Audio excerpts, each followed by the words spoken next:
Panipuri YouTube channel viewers అందరికీ నమస్కారం. ఇవాళ మన దగ్గర ఒక స్పెషల్ ఎక్స్క్లూజివ్ గెస్ట్ ఉన్నారు. ఆ గెస్ట్ పేరు వచ్చేసి కుంబాల గోకుల్ గారు. నమస్కారం అండ్ చాలా థ్యాంక్స్ పానీపూరి యూట్యూబ్ ఛానల్కి మీరు మీ ఎక్స్క్లూజివ్ ఇంటర్వ్యూ ఫస్ట్ టైం ఇవ్వబోతున్నారని మాకు తెలిసింది. చాలా థ్యాంక్స్ అన్న. థ్యాంక్ యూ అండి, it's my pleasure to. Hello, నమస్తే అందరికీ. నా పేరు కుంబాల గోకుల్. నేను writer cum singer, folk songs రాస్తూ ఉంటాను. 2013లో వచ్చాను ఫీల్డ్లోకి వచ్చింది సింగర్ లాగా యాక్చువల్గా. బట్ నా రైటింగ్ టాలెంట్ నచ్చి ఫీల్డ్ నన్ను రైటర్ని చేసేసింది. ఇప్పటివరకు 120 సాంగ్స్ వరకు రాశాను. బట్ 15 సాంగ్స్ వరకే వాడాను. మీరు రైటర్ అని అంటున్నారు, కాకపోతే మేము మీ నుంచి అంటే మీ ఇన్ఫర్మేషన్ మేము గ్యాదర్ చేసినంత వరకు మాకు మీ వాళ్ళు చెప్పడం ఏం జరిగిందంటే ఇప్పటివరకు మీరు పెన్ను పట్టుకుంది మీ క్లోజ్ ఫ్రెండ్స్ కానివ్వండి, మీ కజిన్స్ కానివ్వండి, మీ ఫ్యామిలీ కానీ ఎప్పుడు చూడలేదంట. సో ఎప్పుడు పెన్ను పట్టుకోవాల్సిన అవసరం రాలేదు. రైమింగ్ టైమింగ్ అన్నీ మైండ్లో ఫ్రేమ్ చేసేసుకుంటా. వేరే సింగర్ పాడుతున్నారు నా పాట అంటే అప్పుడు పెన్ను పేపర్ పట్టుకొని రాసి లిరిక్స్ వాళ్ళకి ఇస్తాను, మీరు పాడండి అని. నా పాట నేనే పాడుకోవాల్సి వస్తే మాత్రం నేను పెన్ పేపర్ వాడను అసలు. ఒక్కసారి మన యూట్యూబ్ వ్యూయర్స్ అందరికీ మేబీ వెయిట్ చేస్తుండొచ్చు మీ వాయిస్ వినాలని.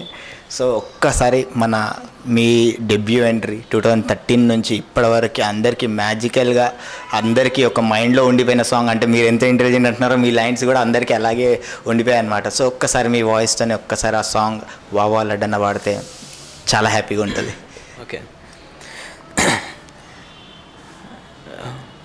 ఎల్లిండు చూడరా ఎదురులేని వీరుడు, వా లడ్డన్న వారే వా లడ్డన్న, చిట్టబోయిన పెంటయ్య యాదవన్న తనయుడు, వా లడ్డన్న వారే వా లడ్డన్న, వా లడ్డన్న వారే వా లడ్డన్న.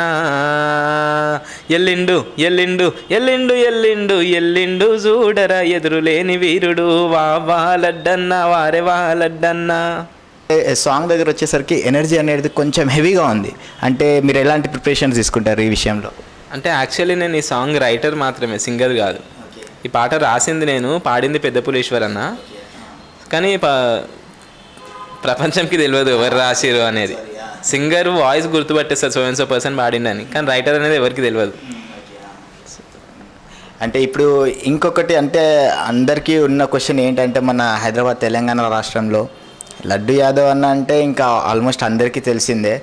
కానీ మీరు లడ్డు అన్న గారికి మీరు పాటలు పాడతారని ఒక చిన్న రూమర్ క్రియేట్ అవుతుంది బయట. అంటే లడ్డు యాదవ్ గారికి మీరు పాటలు పాడడానికి అంతటి కనెక్షన్ ఏంటి, అంటే అంతటి లవ్ అండ్ ఎఫెక్షన్ ఏంటి, అది మీరు కొంచెం చెప్పగలుగుతారా? తప్పకుండా చెప్తాను. అది రూమర్ అని నేనైతే అనుకోను, అది నిజం. అది నేను లడ్డు అన్న వాళ్ళకి తప్ప వేరే వాళ్ళకి రాయను. అదొకటి. అది ఎందుకు అంటే వాళ్ళు ఇచ్చే రెస్పెక్ట్, మర్యాదగా మన అప్రోచ్ అయ్యే పద్ధతిని బట్టి ఉంటుంది. లడ్డన్న గారు అంటే మీతో రెస్పెక్టెడ్గా, అంటే చాలా మంచిగా మర్యాదగా, అంటే వాళ్ళ ఫ్యామిలీలోని మిమ్మల్ని కూడా ఒక పాటలాగా చూసుకుంటారని తెలిసింది. మీరు ఇచ్చిన పాటకి అన్న గుర్తింపు అనేది మీకు ఇస్తున్నందుకు ఆ విషయంలో మేము కూడా చాలా హ్యాపీగా ఉన్నాము. ఇంకా మీరు ఏమైనా చెప్తారా ఆ విషయం గురించి? నేను కూడా చాలా హ్యాపీ. లడ్డన్న ఆయన ఇచ్చిన పాటకు అన్నట్టు కాదు, కానీ ఆయన ఎవరి గురించి అయినా ఎవరినైనా పేరు పెట్టి పిలవాడు. ఇప్పటివరకు అన్న అనే పిలుస్తాడు, చిన్న అయినా పెద్ద అయినా. అట్లాంటి ఆయనకు వాడడంలో తప్పులేదు. సో అట్లాంటి ఆయనకి ఇంకా ఏదైనా కావాలి. సో మాది ఏంటంటే మా టీం అందరిది ఒకటి, మేము ఒక స్లోగన్ లాగా పెట్టుకున్నాం, లడ్డన్నే మా అండ, యువసేనే మా జెండా, లడ్డన్నను అసెంబ్లీకి పంపించడమే మా జెండా అని. లడ్డన్నను అసెంబ్లీలో చూడాలి, అసెంబ్లీ కానీ పార్లమెంట్ కానీ. కెరియర్ అంటే 2013లో బీటెక్ అయిపోయింది. బీటెక్ అయిపోగానే మ్యూజిక్ అంటే ప్యాషన్ ఎప్పటి నుంచో నాకు, చిన్నప్పటి నుంచి. డాడీ భజన్స్ అట్లా చేస్తుండే, ఆ ఇంట్రెస్ట్ బాగా. నేను 2010 నుండి అయ్యప్ప భజన్స్ బాగా చేశాను. 41 days మాలేసుకుంటాను, బట్ 60-70 భజన్స్ చేస్తాను ఎవ్రీ ఇయర్. సో ఆ ప్యాషన్ బాగా. అన్ని భజనలు చేసి కూడా అంటే మీరు అంటే నార్మల్గా మీరు లిరిక్స్ కంపోజర్, అప్పుడు కూడా మీరు పెన్ పేపర్ ఏమి క్యారీ చేయకుండా ఇన్స్టెంట్గా మీరు ఫ్లో అనేది కంటిన్యూ చేస్తారు. అంటే ఆ భక్తిలోనే పాటలు వచ్చేస్తుంటాయి మీకు అలానే? భజన్స్లో కూడా నేను డైరీ అనేది వాడాను. సో ఆ మ్యూజిక్ పైన ప్యాషన్తో పాటలు రాస్తుండే అప్పటికి. సో ఆ ప్యాషన్తో 2013లో ఎస్విసి రికార్డింగ్ కంపెనీ అని జ్ఞానేశ్వర్ యాదవ్ అన్న వాళ్ళు ఫస్ట్ టైం నాకు ఛాన్స్ ఇచ్చారు. ఒక్కటే పాట, బట్ బాగా పేరు వచ్చింది ఆ పాటకు కూడా. అమ్మవారి పాట బోనాల టైంలో ఆ సీడీలో రాశాను. తర్వాత ఇంకో కంపెనీ ఉండే, ఒక కంపెనీ, ఆ కంపెనీ పేరు తీసుకోవడం నాకు ఇష్టం లేదు. ఆ కంపెనీ వాళ్ళు 5 songs రాయించుకున్నారు నాతో, 2 songs వాడించుకున్నారు. ఏమన్నారంటే పేమెంట్ ఇస్తే నీ పాటకు వేరే వాళ్ళ పేరు వేస్తాం, అంత చీప్గా పాలిటిక్స్ ప్లే చేసినారు. ఇక అట్లాంటి వాళ్ళకి కాదనుకుని మేము లైట్ తీసుకున్నాము. ఈ ఎస్విసి రికార్డింగ్ కంపెనీలోనే లడ్డు యాదవ్ అన్న ఫస్ట్ టైం నాకు పరిచయం. అక్కడ అన్న వచ్చి పాటలు అడగడం జరిగింది. ఇక సదర్కి 2013 సదర్లో వావా లడ్డు అన్న పాట రాసిన. సో అప్పటి నుంచి ఇక కంటిన్యూస్గా.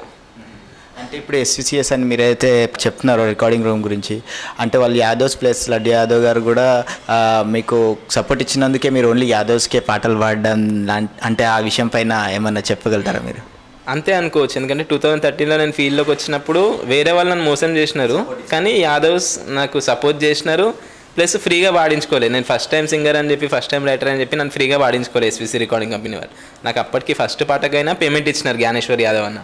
ఈ లడ్డన్న కూడా ఫస్ట్ పాటకైనా పేమెంట్ ఇస్తున్నారు, కానీ నేను ఇక తీసుకోకుండా. మీరు మీతో మంచిగా ఉంటే వాళ్ళ గురించి ఏమైనా చేయడానికి మీరు రెడీ అని అర్థమవుతుంది, వారి గురించి మాట్లాడే ప్రేమ అనేది తెలుస్తుంది. అంతే అండి, ఏదైనా కదా, అంతే కదా, చదువుకున్న వాళ్ళం మనము, మన దగ్గర యాటిట్యూడ్స్ అట్లా చూపిస్తే మనకు నచ్చదు. ఎడ్యుకేటెడ్ పీపుల్ మనము, ఎవరితో ఒక మాట పడాల్సిన అవసరం లేదు. అంటే మీ పర్సనల్ విషయం గురించి అడగొచ్చు, అంటే ఇప్పుడు మీరు జాబ్ ఎక్కడ చేస్తున్నారు? జాబ్ నేను అమెజాన్లో చేస్తున్నానండి. ప్రస్తుతానికి ఫీల్డ్కి కొంచెం రెస్ట్ ఇచ్చాను. Only SVC recording company, laddu Yadav ఇద్దరికి మాత్రమే. అంటే మీ ఫ్రెండ్స్కి అయితే తెలిసి ఉంటుంది కదా, అంటే ఇట్లా గోకుల్ నా ఫ్రెండ్ అంటే సాంగ్ రాశారంటే అప్పుడు వేరే వాళ్ళు అంటే అన్న హాయ్ అంటే అలాంటి కన్వర్జేషన్ జరిగినప్పుడు అంటే మీరు ఎలా ఫీల్ అవుతుంటారు? ఎట్లా అంటే కొంచెం హ్యాపీగానే ఫీల్ అవుతా, కొంచెం బాధగా కూడా అనిపిస్తుంది. ఎందుకంటే ఎంత రాసినా ఎంత పాడినా కూడా పబ్లిక్లోకి అనేది వెళ్తలేం మనము. ఇప్పుడు మొత్తం ఓవరాల్గా మీ కెరియర్లో అంటే మీ మ్యూజిక్ కెరియర్కి వచ్చేసరికి 120 పాటలు పాడడం జరిగిందన్నారు. అంటే అందులో వావా లడ్డన్న మా అందరికి ఇష్టం, మీరు మళ్ళీ ఆ సాంగ్ పాడతా అన్నా ఓకే, లేదు మీరు ఇంకా వేరే సాంగ్ ఏదైనా మీది one of the favourite song ఉంటే అందులోంచి ఏదన్నా ఒక్క పాట మళ్ళీ పాడగలుగుతారా మా గురించి ప్లీజ్? ఫేవరెట్ అంటే ఈ ఇయర్ యాదవ్స్ అంటే ఎస్విసి కంపెనీలో ఒక పాట రాశాను ఈ ఇయర్ యాదవ్స్ కోసము. అయితే ఆ పాటకి బాగా రెస్పాన్స్ వచ్చింది. 1 వీక్లో 3 లాక్ వ్యూస్ వచ్చినాయి ఆ పాటకి. సో ఆ పాట పాడతాం, బాగా రెస్పాన్స్ వస్తుంది ఆ పాటకి, అప్రిసియేషన్ బాగా వస్తుంది. లట్టు వట్టి రుమాల్ గట్టి ధూమ్ధామ్ చేసేటోళ్ళం, తొడలు గొట్టి సదర్లోన సై ఆటలాడేటోళ్ళం చల్. అరే మాదే గొల్ల కులము మేమేరా యాదవులము, మాదే గొల్ల కులము మేమేరా యాదవులము. పాలు వితికి పెరుగు చేసి పెరుగు జిలికి వెన్నె తీసి వెన్నె గాచి బలమునిచ్చే నెయ్యి చేసే నేర్పు మాది.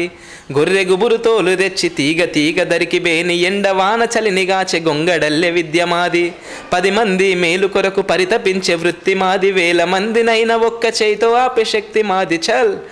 అరే మాదే గొల్ల కులము మేమేరా యాదవులము, మాదే గొల్ల కులము మేమేరా యాదవులము. సో చాలా థ్యాంక్స్ అన్న, మీ వాల్యుబుల్ టైంని మాకు ఇచ్చి మీ కెరియర్ ఎలా బిల్డ్ అయిందో అండ్ తర్వాత ఎలా రన్నింగ్లో ఉందో ఈ ఇన్ఫర్మేషన్ మొత్తం మా ఛానల్తో షేర్ చేసుకున్నందుకు చాలా చాలా హ్యాపీగా ఉంది. ఇంకా మీరు మా వ్యూయర్స్కి ఏమైనా చెప్పాలనుకుంటున్నారా ఇట్ లాస్ట్ ఫైనల్గా? చాలా థ్యాంక్స్ మీకు కూడా. ఎట్లా అంటే చాలా హ్యాపీగా ఉంది నాకు కూడా, ఎందుకంటే రైటర్స్కి వాల్యూ అనేది లేదు, కానీ మీరు ఒక తెలియని రైటర్ని, తెలియని ప్రపంచానికి తెలియని నన్ను ప్రపంచానికి పరిచయం చేస్తున్నారు. చాలా థ్యాంక్ యూ. మీకు చాలా టాలెంట్ ఉంది, 100% మేమైతే హోప్ చేస్తున్నాము.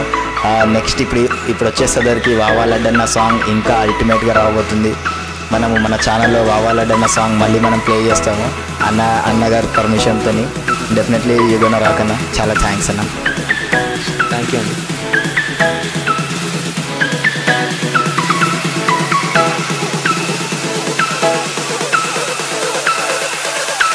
నేను మీ కుంభాల గోకుల్ వావా లడ్డన్న పాటగా చేస్తాను.